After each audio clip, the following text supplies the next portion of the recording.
அதுக்கு மன்னிப்பு கேட்டுக்கிறேன். இது எனக்கு எதிரா பாவம் செஞ்ச ஒருத்தனை நான் என்ன செய்யறது? ரொம்ப அதிகமா திரும்ப திரும்ப அப்புறம் மனம் திரும்பாம இருந்தா அவன் எனக்கு எதிரே 7 முறை பாவம் செஞ்சிருக்கான். நான் அவனை மன்னிக்கணுமா? இல்ல, 7 தரம் மாத்திரமல்ல, 770 தரம் மட்டும். ஒவ்வொரு குற்றத்தையும் விளைவுகளையும் நான் ஒவ்வொரு முறையும் எண்ணி இருந்தா அவன் அந்த அளவுக்கு உயர்த்த முடியும். உனக்கு நல்லாவே தெரியும், நான் சரியா 77 முறை மட்டும்னு சொல்லல.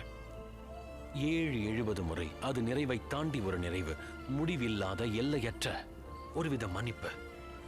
எனக்கு தெரியும் அது கஷ்டம்னு. ஏன் எல்லாமே அப்படி கஷ்டமா இருக்கணும்? மனிதன் தன் சொந்த புரிதலை சார்ந்து கொள்ளும் போது அதை மிகவும் கடினமாக்குகிறான். நான் உன்னை மன்னிச்சிட்டேன்.